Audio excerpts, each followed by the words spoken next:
Hi, ich bin der David, komme aus dem wunderschönen Erzgebirge und werde die nächsten Zeit jetzt mal einen Honda Civic vorstellen, den wir in den letzten 11 Jahren soweit aufgebaut haben, so wie jetzt da steht. Mehrere Stufen durchlebt, Evolutionsstufen, herbe Rückschläge, Motorschäden, Lackierungen etc. pp. Clean-Stufen, Ausbauten etc. pp. Also schon einiges passiert am Gerät.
Warum Honda? Gut, ja, jeder war mal Anfänger.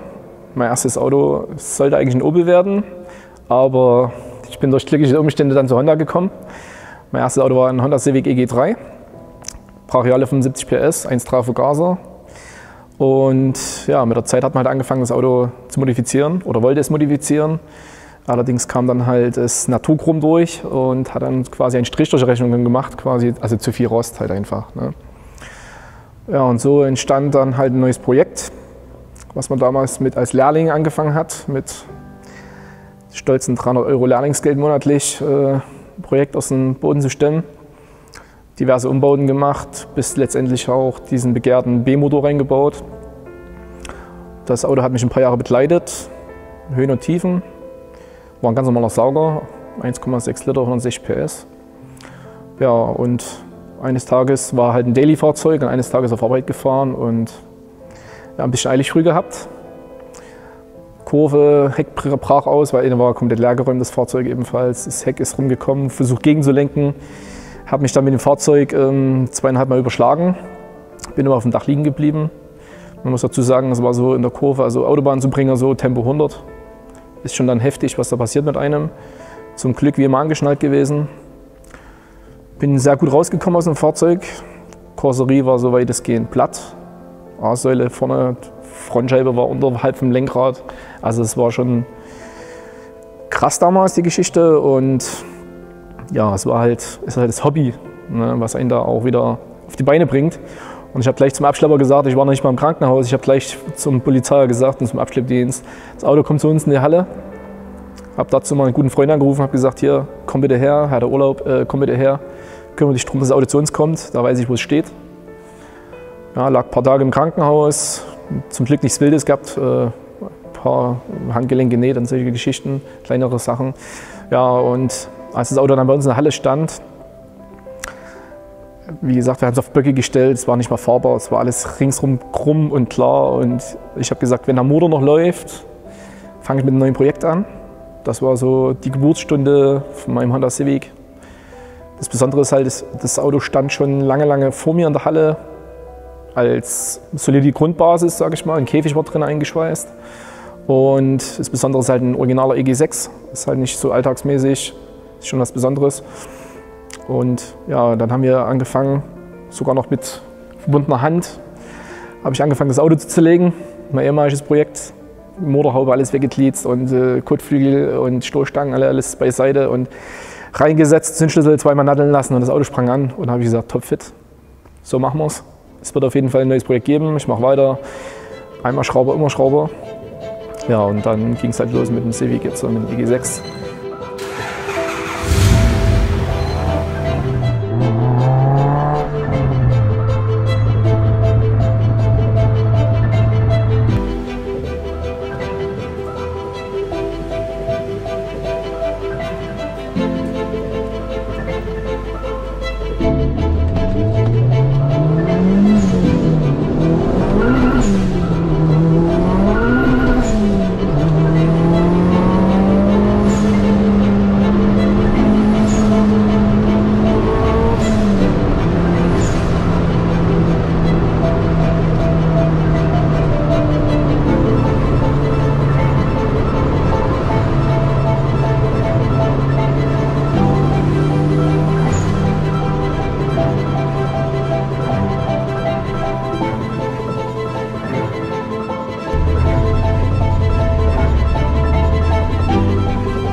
Am Anfang halt die ersten 1,5 Jahre als Sauger, als Daily-Fahrzeug auch gewesen, in einem Suzuka Grau komplett.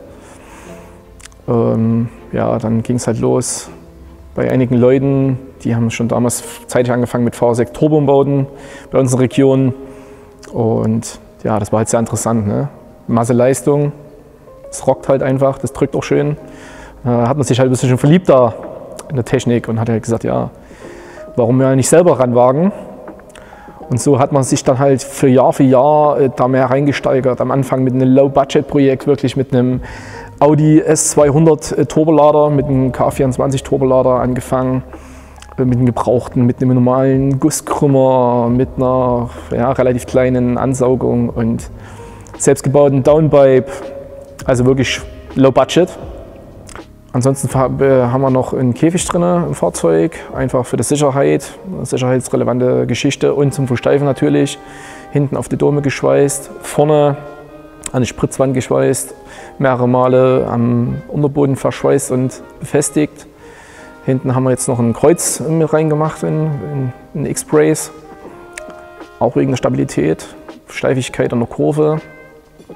Ist natürlich ideal abgestimmt mit dem Fahrwerk, das drin verbaut ist, ein KW Variante 3, also Y-Stufen zum Druck- und Zugstufe einstellen, Y-Möglichkeiten, wo man rumspielen kann, weil das Fahrzeug ist ja für mich, ich wohne im Erzgebirge, für mich zum Kurvenfahren ausgelegt, also dass man schnell um die Kurve, durch die Kurve kommt und ordentlich rausbeschleunigen kann, zum Autos ärgern, Motorräder ärgern. Ich fahre sehr ungern auf der Autobahn, höhere Geschwindigkeiten kann man zwar auch machen, ist man ruckzuck bei 250 im Begrenzer, momentan noch. Nächster Umbauplan ist dann Getriebe, aber ja, Autobahn finde ich persönlich reizt mich nicht. Das ist wirklich Kurvenfahren, da beschleunigen und dann halt auch Spaß für mich haben. Ja, ansonsten Heckspoiler letzten Winter vom Type R drauf gebaut. Also auch nicht so ganz ohne Probleme gewesen, weil es halt nicht gepasst hat. Heckklappe haben wir ebenfalls selber gebaut aus GFK Carbon, laminiert und lackiert dann mit Klarlack und mit Klavierlack, quasi schwarz. Und Heckdiffuser, das war so, was am Heck passiert ist. Ja, dass er auch von hinten schön stimmig aussieht. Ich finde, der Spoiler unterstützt halt auch einen Breitbau oder betont nochmal den Breitbau von vorne. Spiegelt es mal wieder. Ja, Felgen technisch haben wir aktuell Japan Racing drauf, hier der 18. Weil es einfach die Felgen sind, wo die Dimension passt. Also man findet nicht viele Felgen, wo man eine ET20 hat auf einer 16-12 Felge und vorne mittels Spurplatten sogar noch auf einer ET0 dann rauskommt, weil einfach der Platz im Radkasten es halt hergegeben hat.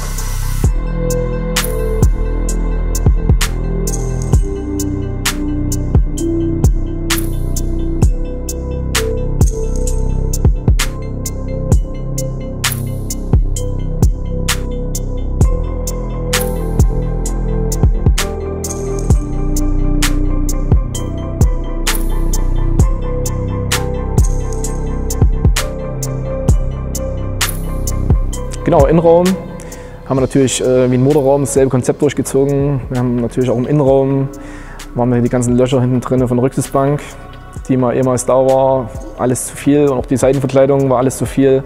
Ebenfalls alles zugeschweißt und gecleant. Lackierter Innenraum. Darauf folgten dann quasi auch ein Käfig neue Farbe, weil neue Farbe außen, neue Farbe innen, ist halt so. Und dann haben wir neue Stühle von Recaro uns besorgt. Recaro Speed, neue Sitze reingebaut mit passenden Schrotgurten. Verkleidungstechnisch haben wir natürlich auch nicht beim Original geblieben, das musste alles weichen. Aus Platz-Gewichtgründen haben wir komplett Carbonplatten uns anfertigen lassen und die dann selber zurechtgeschnitten für die Türseitenverkleidung vorne. Und hinten haben wir ebenfalls Verkleidung selber gebaut, allerdings kein Carbon, weil es leider zu lang war. Das ist vielleicht nochmal so in Zukunft nochmal ein Projekt, wo man sagen kann, da kann man noch etwas verbessern, weil man will ja auch immer mal nächsten Winter was zu tun haben am Fahrzeug. Das Gefühl mitzufahren. Also das eigene Gefühl ist, das ist halt eine emotionale Bindung, die man halt hat zum Fahrzeug. Ne? Und wie gesagt, das Fahrzeug habe ich für die Kurven gebaut, zum Kurvenfahren und genauso ist es halt eigentlich auch konzipiert worden, abgestimmt worden, fahrwerkstechnisch, dass man halt sportlicher um die Kurven fährt, wie mit dem Motorrad sowieso, aber auch wie das ein oder andere Allradfahrzeug, weil es halt einfach gewichtsoptimiert und leistungstechnisch sehr gut dasteht. Also gewichtsoptimiert heißt, wir liegen jetzt bei 985 Kilo, was das auch Fahrzeug wiegt. Reineweg Fahrzeuggewicht, und leistungstechnisch haben wir mehrere Stufen drauf, dank frei programmierbaren Steuergerät. Wir haben eine Map Reineweg für die Straße, was man so im Alltag fährt. Das heißt, wir fahren im Alltag die 195 PS. Wir haben auch noch eine Rennversion drauf, das sind wir 500 PS plus, also aktuell bei 507, paar zuquetschte PS und 610 Newtonmeter. Es gibt auch noch eine andere Map, die Ethanol enthält. Da sind wir weit über den Leistungsspektrum, aber dadurch, dass Ethanol leider nicht mehr auf dem freien Markt verkäuflich ist und man auch immer weite Strecken fährt mit dem Fahrzeug, das Fahrzeug nicht auf dem Trailer bewegt wird, sondern wirklich von A nach B auf eigener Achse überführt wird, kann man halt nicht einfach mal 200 Liter Ethanol mitnehmen. Von daher gesehen fährt das Auto momentan aktuell mit 102 Oktan und wie gesagt von normalen Fahrbetrieb die 195 PS. Ansonsten kann man auch mehr Spaß damit haben, abseits der Strecke. So, das war auch schon mal Ende von unserer Vorstellung von meinem Honda Civic. Schönen Dank fürs Zugucken erstmal, dass ihr mich ertragen habt die ganze Zeit. Wir sind natürlich über Kommentare immer sehr erfreut drüber. Wenn ihr ein Like da lassen würdet, würden wir uns auch sehr darüber freuen. Wenn ihr Verbesserungsvorschläge habt, haut es in die Kommentare mit rein, erzählt uns, was euch gefällt, was euch nicht gefällt, was man vielleicht besser machen kann, anders machen kann. Ja, ansonsten möchte ich mich noch recht herzlich bei ein paar Leuten bedanken. Erstmal natürlich an meiner Freundin Cindy, dass die das alles mit erträgt, dass stundenlange Hallen gehen und nächtelang durchschrauben. Und meinen besten Freund Daniel, alias Mühlberg, der Top-Lackarbeiten macht und ja, mich auch erträgt, ich ihn auch allerdings. Ja, und an Markus von Shiny Garage Germany für Top-Produkte, an Manuel von Street Styles. Und es gibt mit Sicherheit noch ganz, ganz viele Leute, die mich unterstützen, mir helfen und mich supporten. Danke dafür, Jungs, echt top. Und danke, dass ihr da wart heute bei uns. In diesem Sinne, bis die Tage.